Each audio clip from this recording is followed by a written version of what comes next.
IPL 2024 Gujarat டைட்டன்ஸோட playing eleven தான் நம்ம இந்த வீடியோவில் பார்க்க போகிறோம். குஜராத் டைட்டன்ஸை பொறுத்த வரைக்கும் லேட்டஸ்ட்டாக தான் பார்த்தீங்கன்னா ஐபிஎலுக்கு வந்தாங்க. 2 சீசன் தான் ஆடி இருக்காங்க. 2 சீசன்லேயும் பார்த்தீங்கன்னா ஃபைனல்ஸ் ஆடி இருக்காங்க. அதில் ஒரு ரன்னர் ஐபிஎல் ட்ரோஃபி அடிச்சிருக்காங்க. சிஎஸ்கே, மும்பை அப்படின்ற மாதிரி 2 டீமும் பார்த்தீங்கன்னா கப்படிக்க போட்டி போட்டுட்டு இருக்கும்போது குஜராத் டைட்டன்ஸ் பார்த்தீங்கன்னா யாருமே எதிர்பார்க்காத ஒரு நேரத்தில் கப்பை அடிச்சுட்டு போனாங்க 2022. அந்த அளவுக்கு ஒரு ஸ்ட்ராங்கான ஒரு டீமை பார்த்தீங்கன்னா ரெடி பண்ணியிருந்தாங்க. ஹார்திக் பாண்டியா பார்த்தீங்கன்னா 2 வருஷம் சூப்பராகவே குஜராத் டைட்டன்ஸை பார்த்தீங்கன்னா லீட் பண்ணாங்க. இப்போ பார்த்தீங்கன்னா ட்ரேட் மூலமாக ஹார்திக் பாண்டியா மும்பை இந்தியன்ஸுக்கு போயிட்டாரு. இப்போது அடுத்து சுப்மன் கில் தான் பார்த்தீங்கன்னா குஜராத் டைட்டன்ஸ்க்கு கேப்டனாக அறிவிச்சிருக்காங்க. ஹார்திக் பாண்டியா லெவலுக்கு பார்த்தீங்கன்னா அவர் கேப்டன்சி பண்ண போகிறாரா, கேப்டன்சி பண்ணுவாரா அப்படின்றதெல்லாம் தெரியல. பட் பார்த்தீங்கன்னா குஜராத் டைட்டன்ஸ் ஹார்திக் பாண்டியாவை ரொம்பவே மிஸ் பண்ணுவாங்க. ஏன்னா ஹார்திக் பாண்டியா மாதிரி ஒரு ஆல்ரவுண்டர் இந்தியாவில் இப்போதைக்கு கிடையாது. குஜராத் டைட்டன்ஸ் கிட்ட பார்த்தீங்கன்னா விஜய் சங்கர் இருக்காரு. இருந்தாலும் பார்த்தீங்கன்னா ஹார்திக் பாண்டியாவோட லெவல் பார்த்தீங்கன்னா எங்கேயோ இருக்குது. விஜய் சங்கர் ஒரு நல்ல ஆல்ரவுண்டர் தான். போன வருஷம் குஜராத் டைட்டன்ஸ்க்காக நல்லா விளையாடினார் தான். இருந்தாலும் பார்த்தீங்கன்னா ஹார்திக் பாண்டியா வேறு எங்கேயோ இருக்காரு. அவரோட லெவல் பார்த்தீங்கன்னா எங்கேயோ இருக்குது.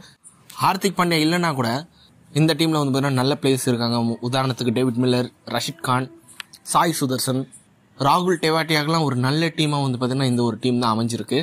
கரெக்டாக யூஸ் பண்ணுறாங்க ராகுல் டெவாட்டியாவெல்லாம்.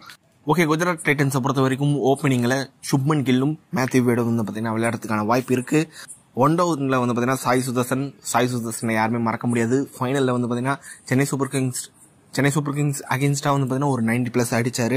நம்பர் 4 டேவிட் மில்லர், ராகுல் Tewatia number 5, Shahrukh Khan number 6, Rashid Khan number 7, Spencer Johnson ஆஸ்திரேலியாவை சேர்ந்த Spencer Johnson number 8, Sai Kishore சம ஒரு left arm spinner number 9, Mohammed Shami number 10, Umesh Yadav number 11. அது மட்டும் இல்லாமல் பார்த்தீங்கன்னா இம்பாக்ட் பிளேயராக விஜய் சங்கர் இருக்கார். ஓப்பனிங்கில் உங்களுக்கு பார்த்தீங்கன்னா மேத்யூ வேடு அந்த அளவுக்கு செட் ஆகலைன்னா கென் வில்லியம்சன் இருக்கார். கென் வில்லியம்சன் டாப் ஆர்டரில் நல்லா விளையாடக்கூடிய ஒரு பேட்ஸ்மேன். T20 கிரிக்கெட்டை பொறுத்த வரைக்கும் அவருக்கு ஏற்ற இடம் பார்த்தீங்கன்னா ஓப்பனிங் இல்லைனா ஒன் டவுன். அதனால் மேத்யூ வேடு பதிலாக கென் வில்லியம்சன் விளையாடுறதுக்கான வாய்ப்பு இருக்குது. அதுக்கப்புறம் அபினவ் மானகர் ஒரு பேட்டிங் ஆப்ஷன், ரிதமன் சகா ஓப்பனிங் விளையாடுவார். அவர் பார்த்தீங்கன்னா ஒரு ஆப்ஷன். அவர் ஒரு விக்கெட் கீப்பர். இல்லைனா சுப்மன் கில், ரிதமன் சகா ஓப்பனிங் இறங்க விட்டு கென் வில்லியம்சன் ஒன் டவுன் கூட ஆட வைக்கலாம். அந்த ஒரு ஆப்ஷன் யூஸ் பண்ணிக்கலாம். ஜோஸ்வா லிட்டில் இருக்காரு, அயர்லாண்டை சேர்ந்தவர். அவரும் பார்த்தீங்கன்னா ஒரு bowling option, foreign fast bowler.